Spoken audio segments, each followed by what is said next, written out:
Annuity discount factor table कैसे तैयार किया जाता है। तो इसकी ज़रूरत हमें कब पड़ती है, इसकी ज़रूरत हमें पड़ती है present value of an annuity पता करने के लिए। ठीक है, पहले फ्यूचर वैल्यू आप पता कर चुकी हो। फ्यूचर वैल्यू का मतलब क्या होता था कि आज हम 1,000 रुपया कहीं पे इन्वेस्ट करते हैं, जमा करवाते हैं, तो एक निश्चित दर के हिसाब से हमें बदले में कितना पैसा मिलेगा। ठीक है, उसको कहा जाता है कि उसकी फ्यूचर वैल्यू बन गई है। अब हम क्या बोल रहे हैं, ये प्रेजेंट वैल्यू। प्रेजेंट वैल्यू का मतलब है कि हमें कहा गया है कि आपको 5 वर्ष के बाद या 4 वर्ष के बाद या भविष्य में किसी भी समय आपको ये वाली राशि दी जाएगी। मान लो 1,000 रुपया दिया जाएगा, तो हमें 5 साल के बाद 1,000 रुपया मिलना है। तो हम कहेंगे कि उसकी इस समय वैल्यू क्या है।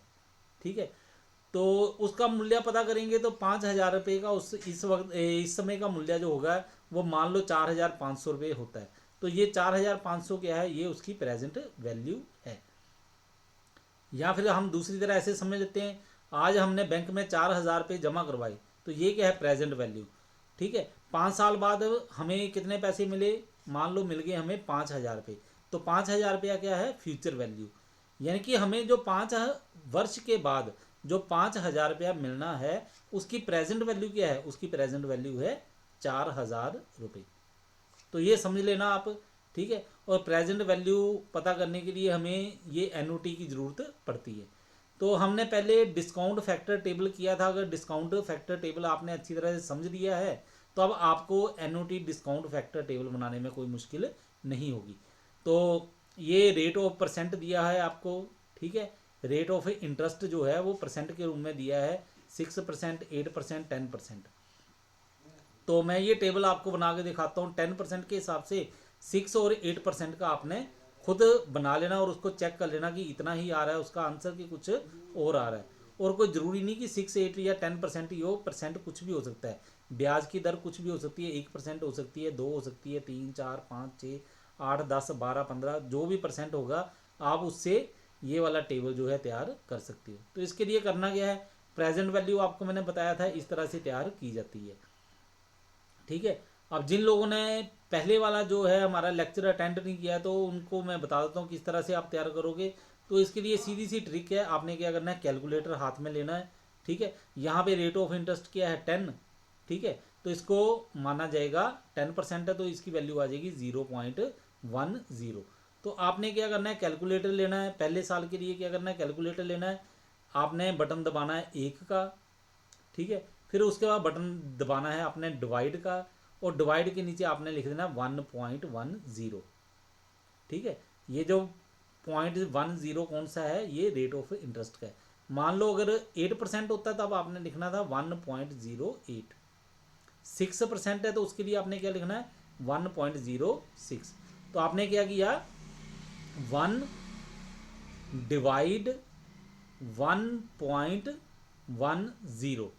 ठीक है, इसके बाद आपने क्या करना, अब इज इक्वल टू का बटन दबा देना है, बराबर का बटन दबा देना है। दबाओ, इसको दबाया, आपके पास ये आ जाएगा 0.909। यहाँ पे गलत छपा हुआ है, इसको मैं मिटा देता हूँ, ये आएगा 909। ठीक है, तो पहली बार आपने इज इक्वल टू का बटन दबाया, आपके पास आ जाएगा 0.909। ऐसे फिगर और भी होगी आगे तक, लेकिन हमने क्या किया, इसको राउंड कर लिया। उसके बाद फिर इज इक्वल टू का बटन दबाओ, आपके पास ये आ जाएगा 0.826। ये दूसरी बार।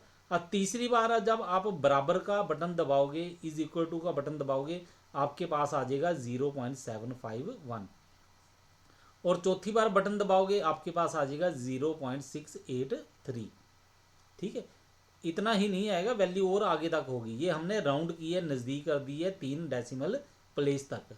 ठीक है, इसके बाद फिर 5वीं बार बटन दबाओ, आपके पास आ जाएगा 0.621। ठीक है, 6 बार आप दबाओगे 6th टाइम पे, तब आपके पास आ जाएगा 0.564। उसके बाद फिर बटन दबाओगे इज इक्वल टू का। ठीक है, तो आपके पास आ जाएगा 0.513। फिर इज इक्वल टू का बटन दबाओ, अब आपके पास आ जाएगा 0.467। फिर इज इक्वल टू का बटन दबाओ, आपके पास आ जाएगा 0.424। फिर इज इक्वल टू का बटन दबाओ, आपके पास आ जाएगा 0.386।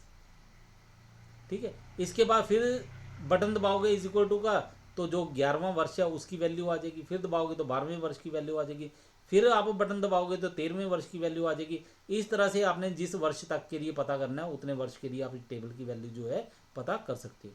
तो अब आते हैं हमारा जो एनओटी डिस्काउंट फैक्टर है वो कैसे बनाना है। बिल्कुल आसान सा है, स्टैटिस्टिक्स में आपने पढ़ा होगा कम्युलेटिव फ्रीक्वेंसी, ठीक है, बिल्कुल उसी तरह से इसको करना है। पहले क्या लिखना है, ये वाला जो नंबर लिखा है 0.909, इसको वैसे का वैसे ही लिख देना है। फिर आपने क्या करना है, इसके बीच में ये जो अगली वैल्यू है 0.826 ये प्लस कर देनी है, आपके पास आ जाएगा 1.736।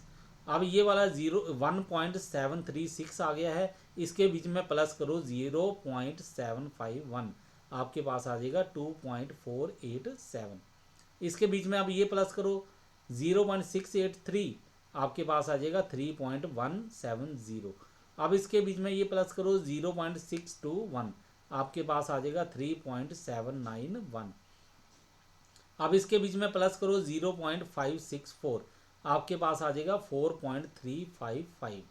इसके बीच में फिर ये प्लस करो 0.513, आपके पास आ जाएगा 4.868।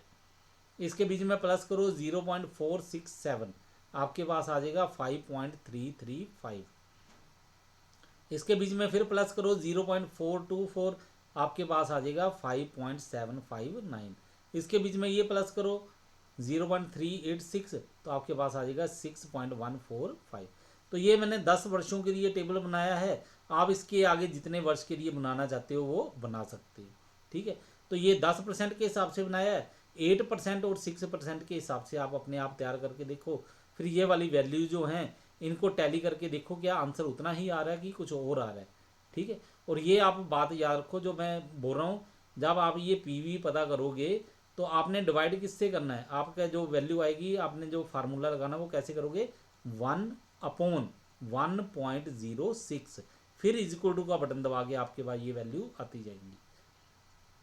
अगर 8 करना है तो आपका आएगा 1/1.08, फिर इज इक्वल टू के बटन दबाते जाओ, आपके पास ये वैल्यू आती जाएंगी। ये वाली जो आगे वाली हैं एनओटी की, ये तो आपने प्लस प्लस करके करनी है, ये आपको पता ही है, ठीक है। तो इनको कर लेना और देख